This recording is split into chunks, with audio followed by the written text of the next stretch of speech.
नमस्कार। केंद्र की प्रमुख प्राथमिकताओं में है आदिवासी कल्याण और विकास, और आज यही भावना दिख रही है सरकार के हर कदम में, खासकर उस जीएसटी कटौती में जिसने आदिवासी अंचलों तक विकास की नई रोशनी की अलख जगाई है। इसके साथ ही अहम है मिशन आदि कर्मयोगी, जो दुनिया का सबसे बड़ा जनजातीय जमीनी स्तर का नेतृत्व मिशन है। मिशन आदि कर्मयोगी के जरिए कर्मयोगी सरकार ने दिखाया है कि नीति तभी सफल होती है जब उसका असर जमीनी हकीकत में महसूस हो। जनजातीय हितों के प्रति संवेदनशीलता, अंतिम छोर पर खड़े व्यक्ति तक पहुंच और योजनाओं के समन्वय से जमीनी स्तर से लेकर राष्ट्र के विजन तक का एक खाका। कैसे ये कदम एक विकसित समावेशी भारत और उसमें आदिवासी समाज का योगदान सुनिश्चित कर रहे हैं, उसी पर हम आज करेंगे चर्चा। मैं हूं रमा त्यागी, मेरे साथ जुड़े हैं खास मेहमान भी।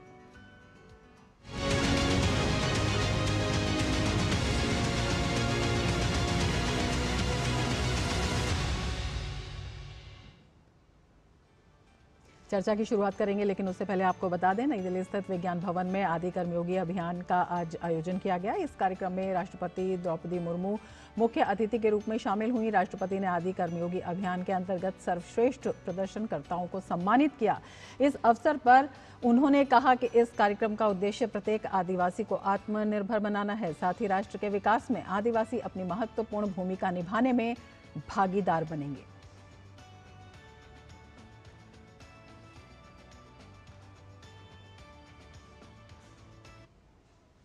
आदि कर्मयोगी अभियान इस परिवर्तनकारी सोच के साथ शुरू किया गया है कि प्रत्येक आदिवासी गांव आत्मनिर्भर और स्वाभिमानी बने। इस अभियान के माध्यम से ये सुनिश्चित करना है कि राष्ट्र के विकास की यात्रा में आदिवासी समुदाय की भी भागीदारी हो और विकास का लाभ भी सभी आदिवासी क्षेत्रों और लोगों तक पहुंचे। आदिवासी का चरित्र ऐसे है, आज हम देश आज़ादी के 75 वर्ष से ज़्यादा हो गया है, लेकिन आदिवासी अभी तक उसी जगह पे है जहां आदिम काल में थे, क्योंकि आदिवासी अपने स्वाभिमान से जीते हैं। और देश में हाल ही में लागू किए गए जीएसटी सुधारों ने आदिवासी इलाकों में नई उम्मीद जगाई है। कृषि, हस्तशिल्प और लघु वन उपज के उत्पाद अब सस्ते बन रहे हैं और अधिक लाभकारी हो गए हैं। कैसे, आइए दिखाते हैं आपको इस रिपोर्ट में। जीएसटी कटौती से बांस, बेत और पीतल के आदिवासी शिल्प की कीमतें 12 से 18% से घटकर 5% हो गई हैं। कृषि उपकरण और उर्वरक सस्ते हुए, खेती की लागत 3 से 8% तक हुई कम। स्थानीय अर्थव्यवस्था में बढ़ोतरी, रोजगार के नए अवसर हुए पैदा। अरुणाचल प्रदेश में संतरे, कीवी और प्रसंस्कृत उत्पादों पर जीएसटी 12% से घटाकर 5%, कीमतों में 6.5% की कमी। हजारों आदिवासी परिवारों को हुआ लाभ। लकड़ी की नक्काशी और 15,000 रुपए के मुखौटे पर लगभग 1,050 रुपए की कर बचत। बांस और बेत का फर्नीचर 10,000 रुपए के सेट पर 625 रुपए टैक्स कम हुआ। नागालैंड में हथकरघा शॉल और वस्त्र पर जीएसटी 12% से घटाकर 5%, लागत 6.25% कम हुई। बांस और बेत के उत्पाद पर हुए 6.25% सस्ते। 13,000 लोगों को रोजगार। कॉफी बीन्स पर दर 12% से 5%, कॉफी अर्क पर 18% से 5%। कुल लागत 6.25% से 11% तक घटेगी। झारखंड में लोहे पर जीएसटी 12% से घटाकर 5%, लागत 6.25% कम। उद्योग और रोजगार में वृद्धि। प्रसंस्कृत खाद्यान्न पर दर घटाकर 5%, इनपुट लागत 3 से 8% कम। किसानों को लाभ। तेंदुपत्ता और बांस पर दर घटाकर 5%, लागत 6.25% से 11% तक कम। वन निर्भर समुदायों की आय में सुधार। मध्य प्रदेश में गोंड चित्रकला और डोकरा शिल्प पर जीएसटी 12% से घटकर 5%, कीमतें 6% कम। बांस और बेत के हस्तशिल्प 6% सस्ते। घरेलू और यूरोप में मध्य पूर्व बाजारों में निर्यात बढ़ेगा। तेलंगाना में आदिलाबाद डोकरा धातु शिल्प पर जीएसटी घटकर 5%, कीमतें 6% सस्ती। निर्मल खिलौनों और पारंपरिक शिल्प की बिक्री और आय में सुधार। महाराष्ट्र में वर्ली चित्रकला और लोक कला पर जीएसटी 12% से घटाकर 5%, कीमतें 6 से 7% कम। कारीगर अब बड़े पैमाने पर उत्पादित प्रिंट्स के साथ प्रतिस्पर्धा कर सकेंगे और आय बढ़ेगी। Bureau report, DD news. तो आदिवासी समाज के विकास के लिए तमाम कदम देश भर में उठाए गए हैं और ज़मीनी स्तर पर कैसे उनका फ़ायदा इस समाज तक, इस तबके तक पहुंच रहा है, इसी पर हम चर्चा करेंगे। ख़ास मेहमान हमारे साथ जुड़ चुके हैं। कुंजीलाल मीणा जी हमारे साथ जुड़े हुए हैं, additional chief secretary tribal affair Rajasthan से, और हमारे संवाददाता भी हमारे साथ जुड़े हुए हैं, अमरेंद्र गुप्ता। मीणा जी, सबसे पहले आपसे समझना चाहेंगे, प्रधानमंत्री का कहना है कि जो आदिवासी समाज है वो भारत की आत्मा है और इन्हें सशक्त किए बिना आत्मनिर्भर भारत की कल्पना नहीं की जा सकती है। इनका योगदान बेहद ज़रूरी है। इसे किस तरह से ज़मीन पे उतारा गया है, कैसे बताना चाहेंगे? माननीय प्रधानमंत्री जी ने जो 10 करोड़ आदिवासी पूरे भारत देश में रहते हैं, उनके लिए 3 महत्वपूर्ण प्रोग्राम शुरू किए हैं। पहला PM जनमन अभियान, जिसके तहत 75 जनजातियाँ ऐसी है पूरे देश में जो सबसे ज़्यादा बैकवर्ड है। उनके लिए गत वर्ष 24,000 करोड़ की लागत से एक नया प्रोग्राम किया था। उन PVTG जनजातियों के गाँव में इंफ्रास्ट्रक्चर का विकास हो, शिक्षा का विकास हो, स्वास्थ्य का विकास हो, बाल पोषण हो। तो इस तरीके से करीब 24,000 करोड़ की जो योजना हमारी चल रही है पूरे PVTGs के लिए, वो बहुत ही मायने रखती है हमारे ट्राइबल भाइयों के लिए। उससे प्रभावित होकर गत वर्ष माननीय प्रधानमंत्री जी ने 15 नवंबर 2024 को धरती आबा योजना एक चलाई है, जिसमें 80,000 करोड़ का प्रावधान रखा है, जिसमें 17 मंत्रालयों के 25 कार्यों को आइडेंटिफाई किया है और पूरे देश में लगभग 63,000 गाँवों को आइडेंटिफाई करके, और ये 80,000 करोड़ का जो बजट है ये पूरी तरीके से ट्राइबल बाहुल गाँवों में खर्च किया जा रहा है। बिल्कुल, लगातार विकास के काम किए जा रहे हैं और इसमें मिशन आदि कर्मयोगी ये कितनी बड़ी भूमिका निभा रहा है, क्योंकि इसे दुनिया का सबसे बड़ा जनजातीय अभियान कहा जा रहा है। बिल्कुल, ये दुनिया का सबसे बड़ा जनजातीय अभियान इसलिए है कि माननीय प्रधानमंत्री जी की दोनों योजनाओं को कैसे गाँवों में लागू किया जाए, उसके लिए आदि कर्मयोगी महाअभियान की शुरुआत हुई थी 10 जुलाई से। और उस अभियान के तहत पूरे देश के 30 राज्यों और यूटीज में लगभग 550 जिलों में पूरी के पूरे ट्राइबल विलेज जो 500 की आबादी से ज़्यादा जनसंख्या है और वहाँ 50% जनजाति समुदाय निवास करता है, उन गांवों का पहले छांटा गया। ऐसे लगभग 63,000 गांव पूरे देश में निकले और उन 63,000 गाँव में हर एक गाँव में 20 व्यक्ति का एक ग्रुप बनाया गया जो आदि कर्मयोगी कहला रहे हैं, आदि साथी कहला रहे हैं और आदि सहयोगी कहला रहे हैं। आज माननीय राष्ट्रपति महोदय के कर कमलों से ये पूरे अभियान का समापन था और उसके तहत लगभग आज तक 18 लाख के आसपास आदिवासी गांवों में आदि कर्मयोगी, आदि सहयोगी, आदि साथी तैयार हो चुके हैं। और ये जो 18-20 लाख की पूरी कार्यकर्ता है, गांव-गांव में जाकर के ट्राइबल से संबंधित योजनाओं को धरातल पर उतारेंगे।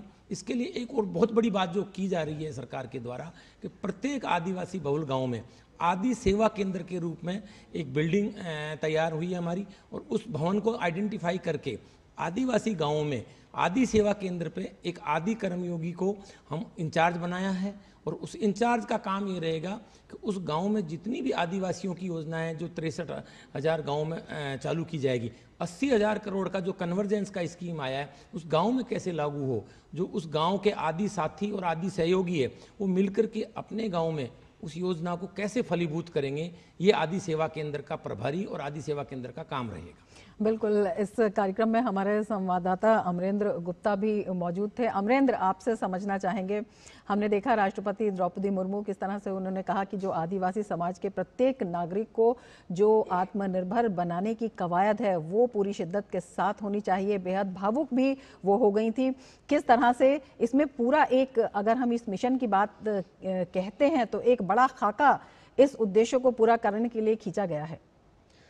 रमा, अगर आप देखें कि महामहिम राष्ट्रपति ने जब अपना संबोधन प्रारंभ किया तो बहुत उन्होंने एक बात जो कही वो कहीं ना कहीं जितने लोग विज्ञान भवन में कल मौजूद थे या जितने लोग टीवी पर देख रहे थे बहुत भावुक हो गए, क्योंकि राष्ट्रपति जी ने कहा कि मैं एक आदिवासी समाज से आती हूँ। आज़ादी के इतने साल बाद भी आदिवासी समाज आज भी आदिम वाली व्यवस्था में बना हुआ है। लेकिन प्रधानमंत्री नरेंद्र मोदी की सरकार यानी कि वर्तमान सरकार ने कई ऐसी योजनाएं प्रारंभ की है जो बिल्कुल जमीनी स्तर तक उन आदिवासी ट्रैवल बेल्ट जगहों पर जा रही है। तो ये काफी बड़ा एक मैसेज था, चूंकि महामहिम राष्ट्रपति का संबोधन था और उन्होंने इस पीड़ा को, क्योंकि वो भी उसी कम्युनिटी से आती है और प्रधानमंत्री नरेंद्र मोदी की सरकार में जिस तरह से आप देखिए कि इस वक्त अगर बात करें तो ग्राउंड जीरो पे जितनी भी सरकार की योजना है वो न सिर्फ पहुंच रही हैं बल्कि फलीभूत हो रही हैं। और जिस योजना का शुभारंभ आज माननीय राष्ट्रपति जी ने किया, उसमें अगर जैसा अभी मीणा जी बता रहे थे कि आदि कर्मयोगी यानी कि इसके नाम से ही फलीभूत है कि जिस तरह से अंतिम छोर तक जाके सारी सुविधाओं को पहुंचाने के लिए, यानी कि जिस तरह से आपके स्वास्थ्य की बात हो, आवास की बात हो, शिक्षा, जल कनेक्शन और बाकी जो अन्य बुनियादी सुविधाएं हैं वो आपके घर तक पहुंचे, इसके लिए आदि कर्मयोगी अभियान को प्रधानमंत्री नरेंद्र मोदी की सरकार ने प्रारंभ किया है। और आदि कर्मयोगी के नाम से आदि सेवा केंद्र वो सिंगल विंडो होगा जो रिमोट एरिया में, कितने भी इंटीरियर एरिया में जाके जो आदिवासी ट्राइबल बेल्ट के लोग हैं उनको वो सुविधाएं सिंगल विंडो पर मिले। तो एक बहुत बड़ा अभियान और इसके बहुत बड़े दूरगामी परिणाम आने वाले समय में देखने को मिलेंगे रमा। लेकिन जिस तरह से पुशअप किया है न सिर्फ प्रधानमंत्री नरेंद्र मोदी की सरकार ने, राष्ट्रपति जी ने भी इसको अपने दिल से लिया है। उन्होंने अपनी बात बाई हार्ट उन्होंने लोगों को बोला और इस तरह की योजना कहीं ना कहीं आदिवासी जो मंत्रालय है वो भी इसको आगे बढ़ा रहा है। तो कहीं ना कहीं बड़ा दीर्घकालिक परिणामों की चर्चा हम करेंगे। वक्त हो चला है एक ब्रेक का, आप जुड़े रहिए डीडी न्यूज के साथ।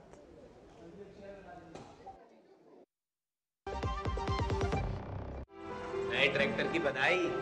नए ट्रैक्टर की बधाई तो मिल गई, लेकिन असली बधाई रवि की फसल के लिए होगी। बधाई पे बधाई। नए जीएसटी से ट्रैक्टर हुए 40,000 रुपए तक सस्ते। नए जीएसटी से गांव-गांव में फैल रही खुशियों की रोशनी, भारत मना रहा है बचत उत्सव। बधाई हो बधाई। हर घर खुशहाली, जीएसटी बचत उत्सव वाली। मेरी पसंद, मेरी पसंद, मेरी पसंद, मेरी पसंद, हमारी पसंद, हम सबकी पसंद। मजबूत देश का मजबूत सरिया हो गया स्टील।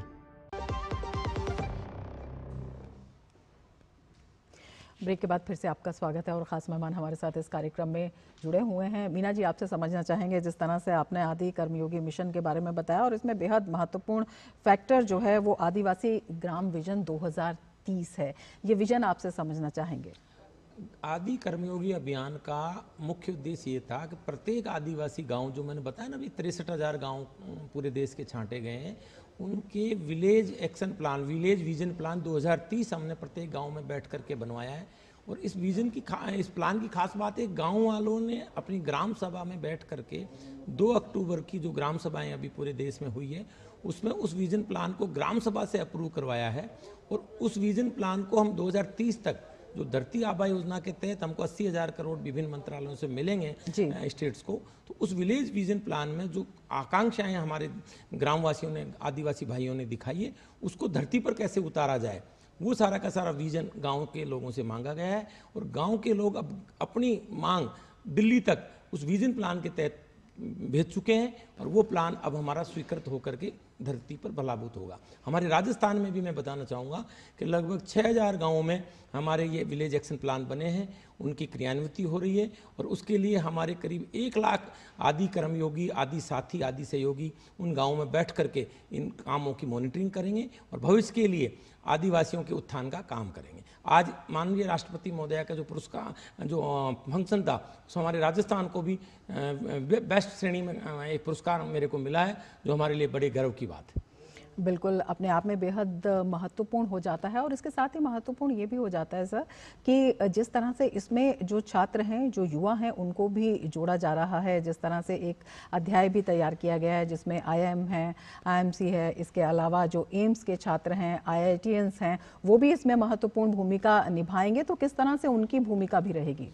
आपको बताना चाहूँगा, देश की जितनी प्रतिष्ठित IITs है उनके स्टूडेंट्स को इससे जोड़ा गया है, IIM के स्टूडेंट्स को उनसे जोड़ा गया है और उनको गांव में भेज करके आदिवासी क्षेत्र का ये बताया जाएगा कि सरकार किस तरीके से आदिवासी क्षेत्रों में ये प्लान बना करके एक प्लानिंग के तहत काम करवाने जा रही है। बिल्कुल, एक प्लानिंग के तहत काम होगा और हमारे साथ जो है हमारे तमाम जो मेहमान हैं वो जुड़े हुए हैं। सर, आपसे भी ये पता करना चाहेंगे, जिस तरह से जो आदिवासी इलाकों में जिस तरह से सरकार ने आत्मनिर्भरता का एक अभियान चलाया है, उसमें जो GST में कटौती की गई है उसका भी एक बड़ा असर जो है देखने को मिल रहा है। किस तरह से जब हम लोकल उत्पादों की बात करते हैं, क्योंकि उनकी जो आजीविका है वो लोकल उत्पादों से काफ़ी जुड़ी होती है, तो उनको एक बड़ा मंच प्रदान करना, उनकी मांग को बढ़ाना किस तरह से बाजार में उनकी उपस्थिति को मजबूत करेगा?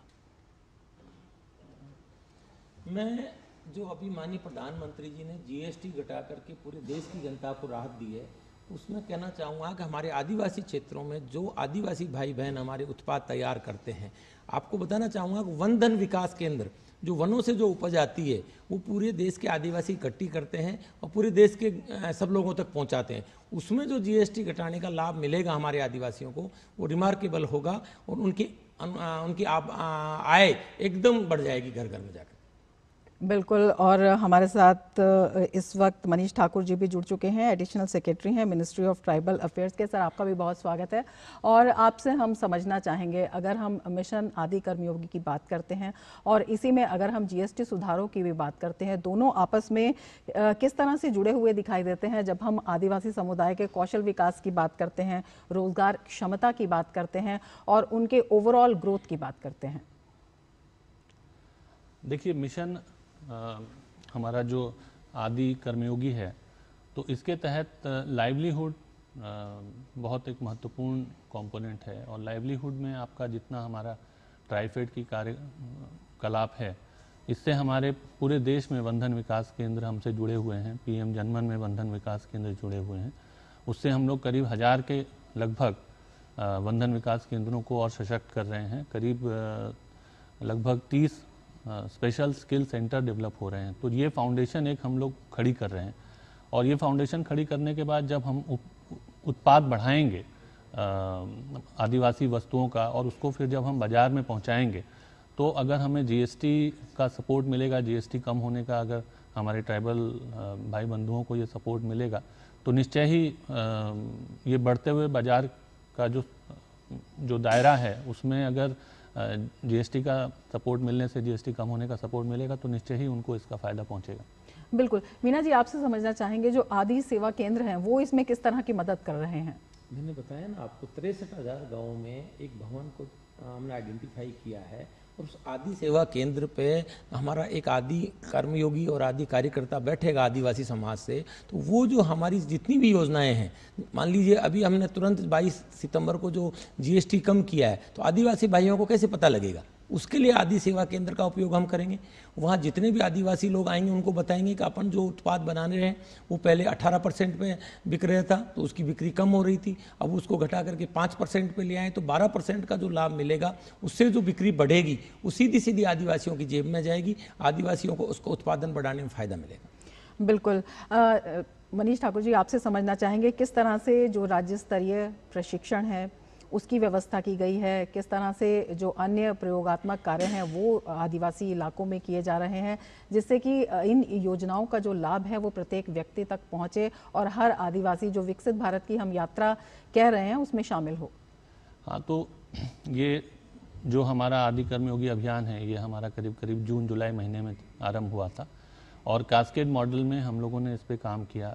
नेशनल लेवल पे हमारी ट्रेनिंग्स हुई, उसके बाद स्टेट लेवल्स पे हुई, डिस्ट्रिक्ट लेवल पे हुई, ब्लॉक लेवल पे हुई।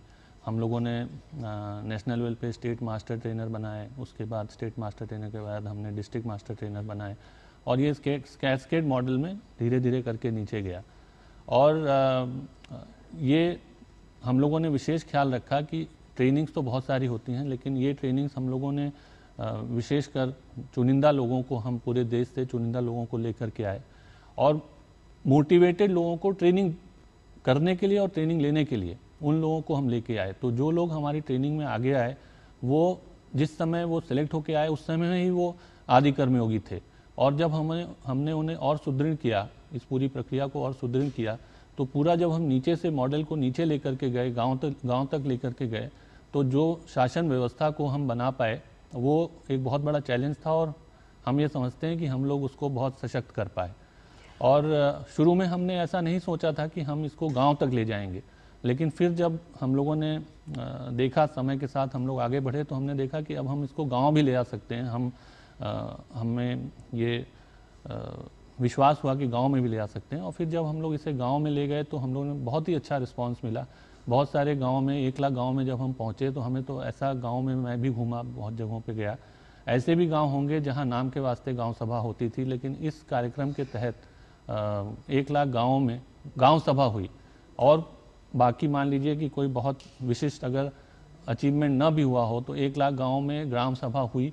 ऐसे भी गाँव में गांव सभा हुई, प्रॉपर गांव सभा हुई, जहां पे 50-60 लोग उपस्थित हुए, डिपार्टमेंट के ऑफिशियल्स उपस्थित हुए, जो कि शायद ऐसे भी गांव होंगे जहां कभी भी गांव सभा न हुई हो, नाम के वास्ते 4-5 लोग बैठ के गांव सभा हुई और स्कीम पास हुई। तो ये बहुत बड़ा अचीवमेंट है हमारी स्कीम का। बिल्कुल। मीना जी, आपसे समझना चाहेंगे, जिस तरह से एक कौशल विकास का अभियान भी है जो इसका एक अहम हिस्सा है, जो तमाम जगहों पर ज़मीनी स्तर पर जिसे अंजाम दिया जा रहा है, कितना महत्वपूर्ण हो जाता है जब जो हस्तशिल्प है, जैसे हमने देखा है कि विभिन्न राज्यों में अलग अलग तरह के पोटेंशियल हैं, अलग अलग तरह के उत्पाद हैं, उन्हें एक इंटरनेशनल मार्केट जब मिलता है। मैं आपको बताना चाहूँगा कि कौशल विकास एक बहुत बड़ी योजना है जो हमारे देश में लागू की जा रही है। आदिवासी गांवों में आपने देखा होगा कि आदिवासियों के जो हस्तशिल्प है वो बहुत ही फेमस है, और वो अगर हम उनको कौशल विकास की तरह ट्रेनिंग देते हैं तो वो उत्पाद में और फाइन ट्यूनिंग आती है और वो उत्पाद और अच्छी तरीके से वो बना पाते हैं। और अब 1 डिस्ट्रिक्ट 1 प्रोडक्ट ODOP, जिसको हम भारत सरकार ने स्कीम बनाई है, 1 डिस्ट्रिक्ट 1 प्रोडक्ट, तो ODOP के तहत जो ट्राइबल बाहुल डिस्ट्रिक्ट है उनमें जो उत्पाद तैयार होता है, वन धन विकास केंद्र के माध्यम से हम उनको भेजते हैं, और पूरे के पूरे विदेशों तक जाने की अभी पूरी तैयारी की जा रही है उनको भेजने की। बिल्कुल। मनीष जी, आपसे भी ये समझना चाहेंगे कि किस तरह से ये जो उत्पाद हैं इनको मार्केट से जोड़ने के लिए किस तरह की योजना है? हमारा ट्राइफेड के बारे में बता सकते हैं। बिल्कुल, जिससे कि जो स्थानीय अर्थव्यवस्था है वो तो मजबूत हो ही, जो सीधा फायदा है इनका वो जो लोग बनाते हैं, जो कारीगर हैं जिनको अभी तक नहीं मिल पाता था, उन तक पहुँचे। हाँ, आपने बड़ा सही प्रश्न किया। हम लोगों की संस्था है ट्राइफेड, ये कोऑपरेटिव है, इसको रिवाइव करने की आवश्यकता है। मैं ट्राइफेड का अभी एडमिनिस्ट्रेटर भी हूँ, क्योंकि ट्राइफेड की बोर्ड अभी डिसॉल्व है, बहुत जल्दी इलेक्शन होने वाला है।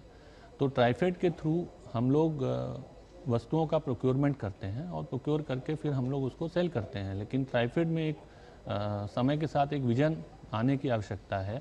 हम लोगों का जैसे हम लोग सामान प्रोक्योर करते हैं, एयरपोर्ट्स पे भी काउंटर्स लगाते हैं, लेकिन हम लोग 20 रुपये 25 रुपये में सामान बेचते हैं। तो अभी मैंने ट्राइफेड में आकर के मैंने ये बोला है कि एयरपोर्ट पे जब आप एक काउंटर ले रहे हैं तो वहाँ 20-25 रुपये का सामान नहीं बेचना है। बाहर के देशों में अगर आप फ्रांस जाएं, जर्मनी जाएं, तो वहाँ एयरपोर्ट पे कम से कम नहीं तो $20 $25 का कोई मोमेंटो मिलता है। तो उसी हिसाब से हम ये 20-25 रुपये का सामान बेच के ट्राइफेड को और ट्राइबल तक कुछ हम नहीं पहुँचा सकते हैं। और हमें निश मार्केट को कैप्चर करना है ताकि ट्राइबल का जो प्रोडक्ट है उसको उसका सही दाम मिल पाए। गांव में तो ट्राइबल बेच ही लेगा, या कस्बों में या ज़िले में तो बेच ही लेगा, लेकिन अगर उसको सही फ़ायदा मिलना है तो उसको निश मार्केट मिलना चाहिए। तो इसका हम लोग ट्राइफेड के थ्रू, मेरा ये आइडिया है कि हम लोग इसको आगे बढ़ा के ले जाएं।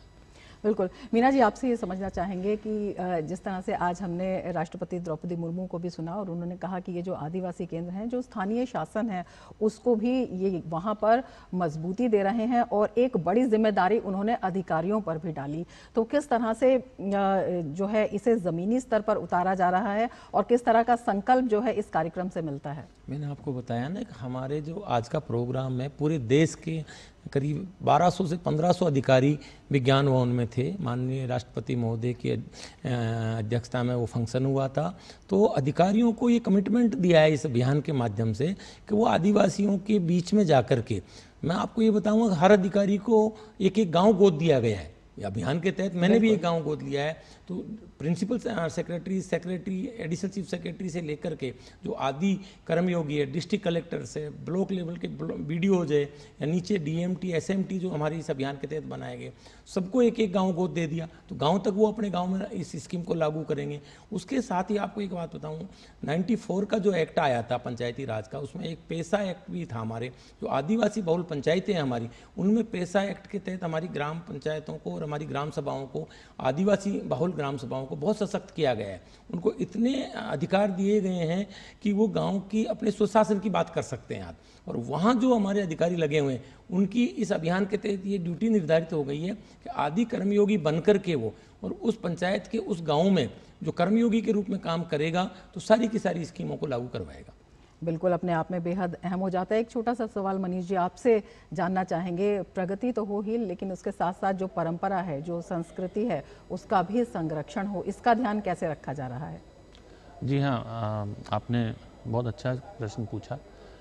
इस कार्यक्रम के तहत मैं कुछ दिन पहले मैं एक अपना व्यक्तिगत अनुभव आपसे शेयर करूँगा। मैं बॉर्डर एरिया पे LOC जो लाइन ऑफ एक्चुअल कंट्रोल है, पाकिस्तान इंडिया बॉर्डर जो है, वहाँ पर गया था। तो वहाँ पे एक गुरेज ट्राइब है, उनकी बहुत पुरानी संस्कृति है। वहाँ पर मतलब हमारे जो विभाग है, जम्मू कश्मीर जो टूरिज़्म विभाग है, उन्होंने बहुत बड़ा एक जलसा किया और आदि कर्मयोगी को वहाँ पे लॉन्च कराया। और उन्होंने एक एक घर में होम स्टे बनाए ताकि वहाँ की संस्कृति को हम महसूस करें। और हम सभी ऑफिसर्स, मीडिया के लोग भी, सबको हम लोगों को उन्होंने ट्राइबल घरों में ठहराया हमें, ताकि हम ये महसूस करें कि वहाँ का घरोहर क्या है, वहाँ का रहन सहन, वहाँ का खाना, उनकी पूरी संस्कृति को हम समझें। तो मुझे लगता है कि ये एक बिल्कुल विकास के साथ साथ एक जो भावनात्मक जुड़ाव है, जिससे कि इस कार्य को और गति दी जा सके, वो बहुत ज़रूरी हो जाता है। मनीष जी आपका, मीना जी आपका बहुत शुक्रिया हमसे जुड़ने के लिए और इतनी महत्वपूर्ण जानकारी हमारे दर्शकों के साथ साझा करने के लिए। तो विकास और परंपरा साथ साथ प्रधानमंत्री नरेंद्र मोदी ये कहते ही नहीं हैं, सरकार ये करके दिखा रही है। और ये जो है ट्राइबल समुदाय के विकास में साफ तौर पर नज़र आ रहा है, जिसमें तमाम कदम उठाए गए हैं और GST सुधार उसमें रोशनी की नई अलख जगा रहा है। इसके साथ ही चर्चा में फिलहाल इतना ही। दीजिए इजाज़त, नमस्कार।